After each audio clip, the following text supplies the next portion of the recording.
کراچی سے خبر شامل کرتے ہیں ہمارے نمائندے سے۔ سندھ کابینہ اجلاس وزیر اعلیٰ سندھ سید مراد علی شاہ کے زیر صدارت منعقد ہوا۔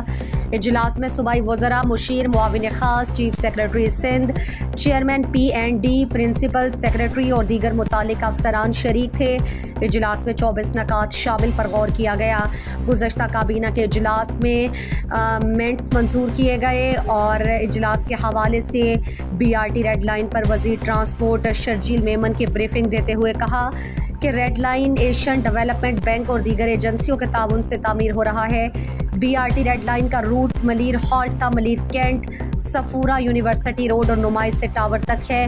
اعلیٰ دین پارک کی 16 ایکڑ اراضی BRT red line bus depot کے لیے حاصل کرنے کی منظوری دی گئی، جبکہ بس ڈپو پر بسوں کی پارکنگ، بس انسپیکشن ایریا، بسز کی فلنگ اسٹیشن، ورکشاپ اور واچ ٹاور قائم کیا جائے گا۔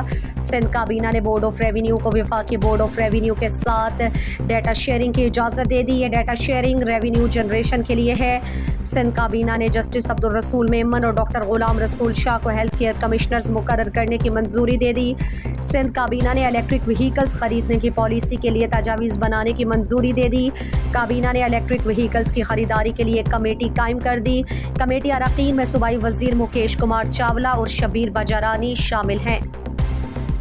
مزید دلچسپ معلومات اور خبروں سے آگاہ ہونے کے لیے Gedrosia point Facebook page, Instagram, Twitter کو فالو اور یوٹیوب چینل کو سبسکرائب کریں۔